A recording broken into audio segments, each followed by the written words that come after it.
ओम श्री गणेशाय नमः। भाद्रपद महीने के शुक्ल पक्ष की चतुर्थी तिथि, जो कि भगवान गणेश जी का जन्म दिवस है, और इसी उपलक्ष्य में 10 दिनों तक गणेश महोत्सव मनाया जाता है, जिसमें भगवान गणेश की मूर्ति स्थापित करके 10 दिनों तक उनकी पूजा वंदना की जाती है। लेकिन इसी के साथ गणेश चतुर्थी पर हर महीने की चतुर्थी की तरह बहुत सी स्त्रियां चौथ माता का व्रत भी रखती हैं।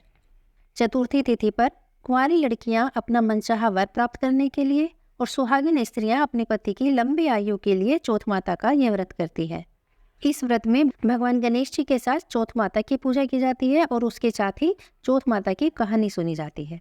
तो चलिए शुरू करते हैं भादों की चौथ माता की कहानी। पुराने समय की बात है, एक ब्राह्मण था जिसके घर एक बेटा और एक बहू थे। वे दोनों बेटा और पिता कुछ नहीं कमाते थे, किसी भी काम पर नहीं जाते थे। उनके दादा और परदादा का जो भी जोड़ा हुआ धन था, उसी से अपना काम चलाते थे। लेकिन उनकी बहू बहुत ही गुणी और समझदार थी। लेकिन वह बहू भी क्या करती, तो वह बहू जब भी अपने घर के बाहर कूड़ा कचरा डालने जाती तो उसकी एक पास वाली पड़ोसन उससे रोज पूछती कि बहू आज खाने में क्या खा कर आई हो। तो वह बोलती कि मैं तो बासी और ठंडी रोटी खा कर आई हूँ। एक दिन उस साहूकार के बेटे ने यह बात सुन ली। वह वहां से चला गया और अंदर जाकर अपनी माँ से जाकर बोला कि माँ, तू तो कहती है कि तू अपनी बहू को रोज गर्म खाना खिलाती है, लेकिन वह तो बाहर जाकर बोलती है कि मैं तो बासी रोटी और ठंडा खाना खाकर आई हूँ। तब उसकी माँ ने कहा कि बेटा, मैं तो चारों थालियों में बराबर गर्म खाना परोसती हूँ। यदि तुझे यकीन नहीं है तो तू खुद देख लेना। अब अगले दिन उसका बेटा तबीयत खराब होने का बहाना कर वही कंबल ओढ़कर लेट गया, और उसको यह देखकर बहुत अचंभा हुआ कि बहू ने तो गरम गरम खीर और खांड का भोजन किया है। उसके बाद जब वह बहू बाहर गई तो वह उसके पीछे पीछे जाने लगा। उस दिन भी उसके पड़ोसन के पूछने पर बहू ने वही बात दोहराई कि मैं तो बासी रोटी और ठंडा खाना खाकर आई हूँ। अब उसके पति ने उससे पूछा कि तू तो अभी अभी गर्म खाना खाकर आई है और पड़ोसन से कह रही है कि बासी ठंडी रोटी खाकर आई हूँ, तू झूठ क्यों बोल रही है। तब उसकी उस विद्वान पत्नी ने कहा कि यह ना तो तुम्हारे कमाए हुए पैसों की रोटी है और ना ही तुम्हारे पिताजी के कमाए पैसों की रोटी है। यह तो तुम्हारे दादा और परदादा का जमा किया हुआ धन है, जिससे हम रोटी खा रहे हैं। और यदि हम इसी तरह बैठे बैठे धन को खर्च करते रहे तो एक दिन कुएं के पानी की तरह यह सब समाप्त हो जाएगा। जिस दिन तुम पैसा कमा कर लाओगे और उस पैसे से मैं रोटी खाऊंगी, तब मुझे लगेगा कि आज मैंने गर्म और ताज़ा खाना खाया है। उसके पति को उसकी बात समझ में आ गई और इसके बाद उसका पति कमाने के लिए गांव से बाहर चला गया। जब उसे बाहर गए हुए कई महीने हो गए और वह लौटकर नहीं आया तो उसकी पत्नी को उसकी चिंता होने लगी। तब उसने 12 महीने का चौथ का व्रत शुरू किया। वह हर महीने बड़े ही प्रेम और श्रद्धा भाव से चौथ माता का व्रत करती, गणेश जी और चौथ माता की पूजा वंदना करती। इसी तरह व्रत करते करते उसको पूरे 12 महीने हो गए। जब उसके 12 महीने की सभी चौथ के व्रत पूरे हो गए तो एक दिन चौथ माता और विनायक जी महाराज ने सोचा कि यह स्त्री बड़े ही श्रद्धा भाव से हमारा व्रत करती है, हमें अब इसके पति को घर बुलाना चाहिए। तो चौथ माता ने उस लड़के के सपने में जाकर कहा कि अब तू घर जा, तेरी पत्नी तुझे बहुत याद करती है। लेकिन वह लड़का बोला कि मैं घर कैसे जा सकता हूँ, यहाँ मेरा इतना बड़ा कारोबार फैला हुआ है, इतने लोगों के साथ लेन देन बचा हुआ है। तब चौथ माता ने कहा कि सुबह एक दीपक जलाकर चौथ माता का नाम लेकर बैठ जाना, जिनके पास भी पैसा बकाया है वह सब तेरे पैसे दे जाएंगे और लेने वाले ले जाएंगे। लड़के ने वैसा ही किया। सुबह उठकर चौथ माता के नाम का एक दीपक जलाया और जाकर बैठ गया, तो उसका सारा लेन देन का काम एक ही दिन में खत्म हो गया। अब जब वह सब निपटाकर घर जा रहा था तो रास्ते में उसे एक सांप दिखाई दिया जो आग की तरफ चला जा रहा था। उसे लगा इस सांप को आग से बचाना चाहिए और उसने उस सांप को आग से बचाने के लिए थोड़ा पीछे कर दिया। ऐसा करने से वह नागराज तो क्रोधित हो उठे। उन्होंने कहा कि हे पापी, मैं तो इस नाग योनि से मुक्त होने के लिए इस अग्नि की ओर जा रहा था, लेकिन तूने मुझे इससे दूर कर दिया, अब मैं तुझे डस लूंगा।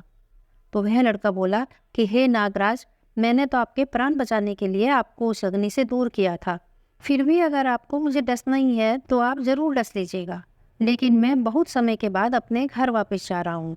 आप मुझे एक बार मेरे घर वालों से मिल लेने दीजिए और फिर कल रात को आकर आप मुझे डस लेना। अब नाग ने उसकी शर्त मान ली और वहाँ से चला गया। जब वह लड़का घर वापिस आया तो वह बहुत उदास था।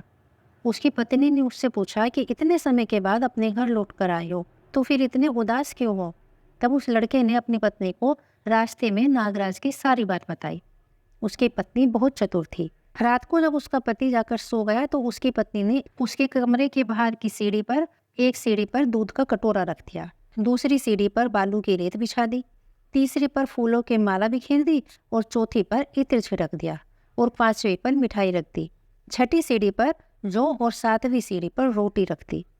रात को जब वह सांप आया तो सबसे पहले उसने वह दूध पिया, फिर ठंडी ठंडी रेत में लौटकर आया और फिर फूलों की माला की सीढ़ी से होता हुआ प्रसन्नतापूर्वक इत्र की खुशबू लेता हुआ ऊपर की ओर आने लगा। वह सांप बहुत प्रसन्न हो गया। वह सोचने लगा कि मैं इस ब्राह्मणी के बेटे को डसता तो नहीं, लेकिन मैंने इसे वचन दिया है, इसलिए डसना तो पड़ेगा ही। अब सांप को ऊपर आते हुए देखकर विनायक जी और चौथ माता ने सोचा कि इस ब्राह्मणी के बेटे की तो रक्षा करनी होगी, क्योंकि इसकी पत्नी ने इसके लिए पूरे 12 महीने का चौथ का व्रत किया है। अब उसका फल तो हमें देना ही होगा। तब विनायक जी ने सीढ़ी पर रखे हुए उन आँखों से सुई बनाई और चौथ माता ने रोटी की ढाल बनाई और सांप के आगे लगा दी। विनायक जी ने जो सुई बनाई थी उनसे सांप की मौत हो गई। अब अगली सुबह पूरे गांव के लोग उस लड़के से मिलने आए, क्योंकि वह लड़का बहुत समय के बाद अपने घर आया था। तो बाहर आकर सब लोगों ने उसे आवाज़ लगाई, लेकिन वह तो यही सोचकर उदास बैठा था कि सांप आएगा और मुझे डस लेगा।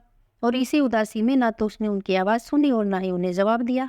और फिर जब उन सब लोगों ने सीढ़ियों पर इतना खून पड़ा हुआ देखा तो वे सब रोने, चीखने और चिल्लाने लगे, कहने लगे कि हे ब्राह्मण, आज तो तेरा बेटा मर गया।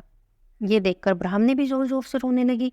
अब उनके रोने की आवाज़ सुनकर उसके बेटा नीचे आया और कहने लगा कि माँ, मैं तो जिंदा हूँ, मैं नहीं मरा। ये तो वो सांप मरा है जो मुझे डसने आया था। यह देखकर उसकी पत्नी भी बहुत खुश हो गई कि अब मेरे पति के प्राण बच गए। उसने हाथ जोड़कर चौथ माता और भगवान गणेश को बहुत बहुत धन्यवाद किया और कहा कि ये तो चौथ माता ने मेरे व्रत का फल मुझे दिया है। हे चौथ माता, जैसा फल आपने उस ब्राह्मणी के बेटे को दिया, वैसा ही फल सभी को देना।